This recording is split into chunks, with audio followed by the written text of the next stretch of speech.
देख रहे हैं राजीव टाइम्स, आपके साथ मैं हूं आराधना नामदेव। रुक करते हैं खबरों की ओर। इंदौर शहर में लंबे समय से अवैध रूप से संचालित हो रही बसों और ट्रैवल एजेंसियों पर आखिरकार प्रशासन ने सख्त कार्रवाई की है।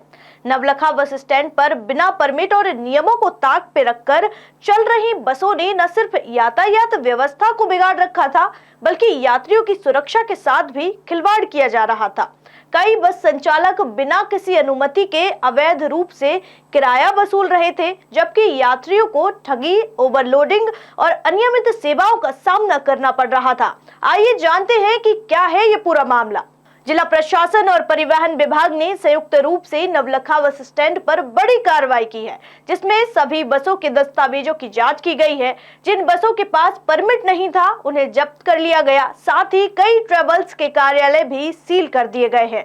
इस कार्रवाई से ट्रेवल संचालकों में हड़कंप मच गया है और उन्होंने अधिकारियों और राजनीतिक दबाव बनाने की कोशिश की है।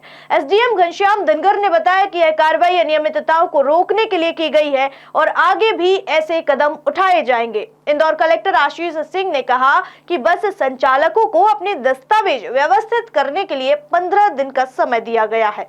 इंदौर आरटीओ प्रदीप शर्मा ने जानकारी दी है कि इस कार्रवाई में 15 से 17 दुकानों को सील किया गया है और बस संचालकों को पत्थर मोहल्ला आरटीओ कार्यालय में शिफ्ट होने का निर्देश दिया गया है। परिवहन विभाग और रेवेन्यू विभाग दोनों के द्वारा संयुक्त रूप से नवलखा बस स्टैंड पर कार्रवाई की गई है। इसमें 3 बसों को जब्त किया गया है जो कि बिना परमिट के चल रही थी। कुछ बसों के पास टूरिस्ट का परमिट था, लेकिन यात्रियों का परिवहन कर रहे थे। इस कारण से उनको जब्त करने की कार्रवाई की गई है। साथ ही नवलखा बस स्टैंड पर इंटरसिटी चलने वाली बसों के ऑफिस भी थे जो बिना अनुमति के, बिना लाइसेंस के चल रहे थे। उनको भी अस्थायी रूप से सील करने की कार्रवाई की गई। सर, कोई चालानी कार्रवाई भी करी गई क्या उनको? कुछ बसों में क्षमता से ज़्यादा सीटें लगी हुई थी, कुछ में इमरजेंसी गेट ओपन नहीं हो रहे थे और कुछ सामान्य अनियमितताएँ थी, तो उनको मौके पर उन पर फाइन भी की गई। कुछ ऑफिस भी सील किए गए हैं। ऑफिस भी सील किए गए हैं। जो इंटरस्टेट बसें चलती है उनके जो ऑफिसें थी बिना अनुमति के चल रही थी, कोई लाइसेंस नहीं था, उनको सील करने की कार्रवाई की गई। जब्त बसें सर किस रूट पे चलाई जा रही थी? जब्त बसेस है ऑल इंडिया परमिट वाली बसें थी जिनका टूरिस्ट का परमिट था, बट यात्रियों के परिवहन के लिए वो उपयोग की जा रही थी। इस कारण से कार्रवाई।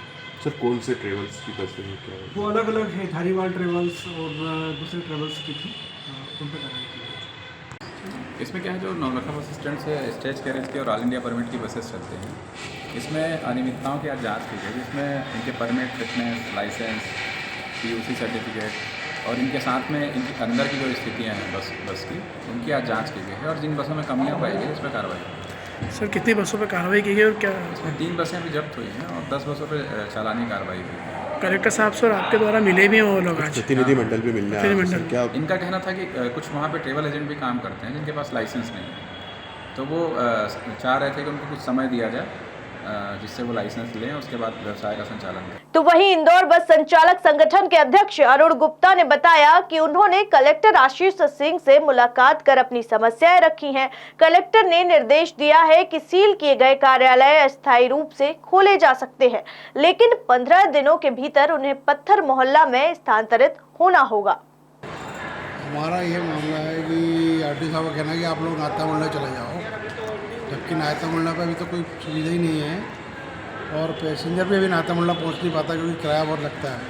और वैसे भी हम लोग प्राइवेट ऑपरेटर हैं तो हम तो अपनी जगह से गाड़ी खुद छोड़, जिसके बाद पार्किंग की व्यवस्था है वो तो अपने यहाँ से छोड़ सकते हो, और हमको नाता मोहल्ला में भी परमानेंट जगह थोड़ी ना दे रहे हैं और शासन की जगह से हम गाड़ी छोड़ नहीं सकते। हमारे परमिट में जो लिखा हुआ है ऑल इंडिया परमिट वालों के लिए। इसलिए क्या कहा कलेक्टर साहब से भी मिले हैं आप? कलेक्टर साहब ने भी हमको 15 दिन का टाइम दिया, आप लोग वहाँ करो, तो आरटी साहब ने 15 दिन में बोला कि आप अपना एडजस्ट कर लो, फिर वहाँ चले जाएंगे।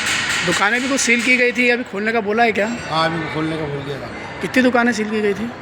15 से 20 दुकान सील की। देखिए, आज नवलखा पे जो कुछ लगातार शिकायतें आ रही थी अनियमितताओं की, उसके संबंध में हमने कार्रवाई करी है और कुछ ऐसी बसेस भी जो परमिट के अगेंस्ट चल रही थी, ऐसी कुछ बसें भी हमने जब्त करी हैं और इसके अलावा कुछ दुकानें भी जो वहाँ पर एजेंट्स की चल रही थी उनको भी हम लोगों ने आज चेतावनी दी है और थोड़ी देर के लिए सील भी कराया है। जो भी अनियमितताएँ मिली हैं इस पे आगामी जो कानूनी कार्रवाई होगी करेंगे।